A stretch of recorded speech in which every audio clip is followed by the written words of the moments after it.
Hi everyone, welcome back to our channel lucky specials. ఈరోజు మన special recipe ఏంటంటే చామదుంపల పులుసు అండి.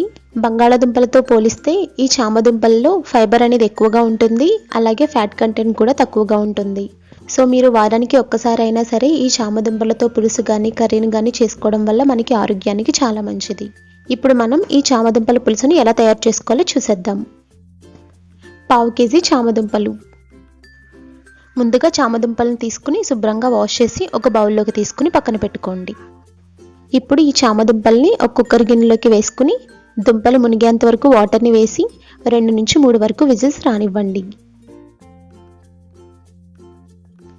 ప్రెషర్ అనేది పూర్తిగా పోయిన తర్వాత మూత తీసి ఈ విధంగా నైఫ్తో గుచ్చి చూడండి. ఈ విధంగా మనం నైఫ్తో గుచ్చినప్పుడు లోపలికి వెళ్ళింది అంటే ఇక్కడ మనకి చామదుంప ఉడికిపోయింది అని అర్థం. ఒకవేళ చామదుంపలు ఉడకకపోతే ఇంకొక 2 విజిల్స్ వేయించి ఉడికించుకోండి. ఈ ఉడికించిన చామదుంపలను చల్లటి నీటిలో ఉన్న ఒక బౌల్లోకి వేసుకుని దీనిపైన ఉన్న తొక్కును తీసేయండి. దానిపై ఉన్న తొక్కును అంతా తీసేసిన తర్వాత ఈ విధంగా చిన్న చిన్న పీసెస్ కింద కట్ చేసుకోండి. మీరు తీసుకున్న దుంపలు అనేవి చిన్నగా ఉంటే ఆ విధంగానే వేసేసుకోండి, లేకపోతే ఈ విధంగా చిన్న చిన్న పీసెస్ కింద కట్ చేసుకుని వేసుకోండి. 2 పెద్ద సైజు ఉల్లిపాయలను తీసుకుని ఈ విధంగా పెద్ద ముక్కలుగా కట్ చేసుకోండి.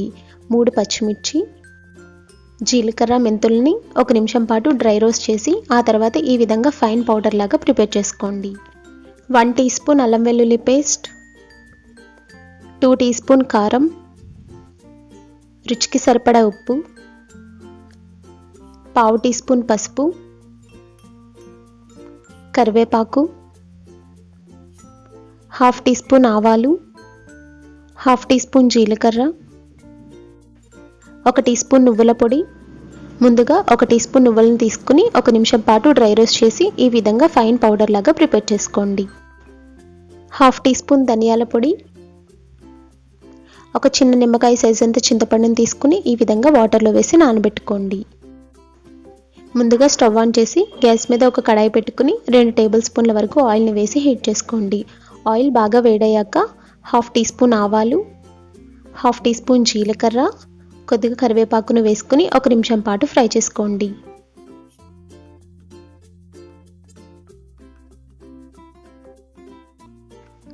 తర్వాత పచ్చిమిర్చి, ముందుగా కట్ చేసిన ఆనియన్స్ని వేసుకుని ఫ్రై చేసుకోండి.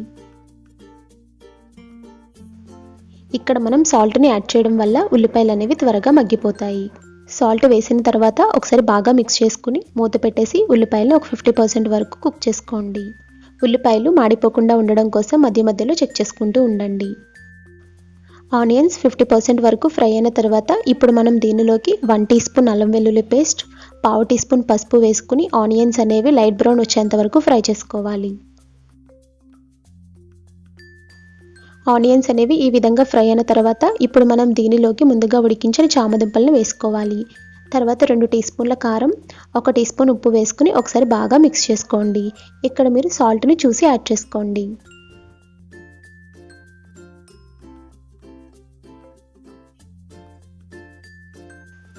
ఈ విధంగా అన్ని కలుపుకున్న తర్వాత మూత పెట్టేసి ఒక 5 నిమిషాల పాటు మగ్గించుకోండి.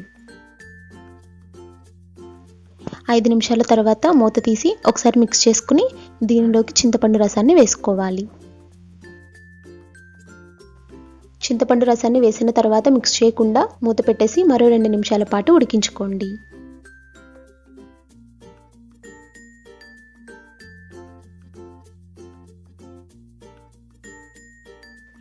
రెండు నిమిషాల పాటు ఉడికించిన తర్వాత ఇప్పుడు మనం దీనిలోకి 1.5 గ్లాస్ వరకు వాటర్ని యాడ్ చేసుకోవాలి. వాటర్ని యాడ్ చేసుకున్న తర్వాత ఒకసారి మిక్స్ చేసుకోండి. ఇక్కడ మీరు ఉప్పు, కారం, పులుపు చెక్ చేసుకుని ఏది తక్కువగా అనిపిస్తే దానిని యాడ్ చేసుకుని మిక్స్ చేసుకుని మూత పెట్టేసి ఒక 5 నిమిషాల పాటు ఉడికించుకోండి.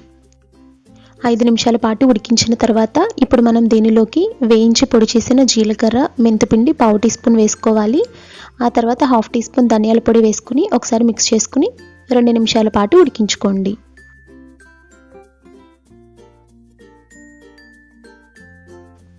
పులుసు అనేది ఈ విధంగా దగ్గర పడిన తర్వాత ఇప్పుడు మనం దీనిలోకి 1 టీ స్పూన్ వరకు నువ్వుల పొడిని యాడ్ చేసుకుని మిక్స్ చేసుకోవాలి. మీరు ఈ చామదుంపల పులుసులో నువ్వుల పొడి అనేది లాస్ట్లో యాడ్ చేయాలి. అప్పుడే మనకి పులుసు అనేది చాలా టేస్టీగా ఉంటుంది. నువ్వుల పొడిని యాడ్ చేసిన తర్వాత ఒకసారి మిక్స్ చేసుకుని మూత పెట్టేసి ఒక 2 నిమిషాల పాటు ఉడికించుకోండి.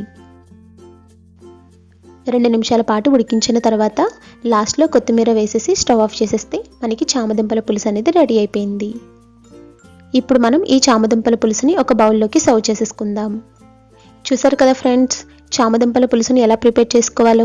ఈ రెసిపీ మీకు నచ్చినట్లయితే మీరు కూడా ట్రై చేసి ఎలా ఉందో నాతో కామెంట్ సెక్షన్లో షేర్ చేసుకోండి. ఇలాంటి మరిన్ని ఇంట్రెస్టింగ్ వీడియోస్ కోసం వెంటనే నా ఛానల్ని సబ్స్క్రైబ్ చేసుకోండి. అలాగే పక్కనే ఉన్న బెల్ ఐకాన్ కూడా క్లిక్ చేసేయండి. అలా చేయడం వల్ల నేను ఎప్పుడైతే వీడియోస్ పోస్ట్ చేస్తానో మీకు వెంటనే నోటిఫికేషన్ వస్తుంది. అప్పుడు మీరు నా వీడియోస్ మిస్ అవ్వకుండా చూసేయచ్చు. Thank you for watching.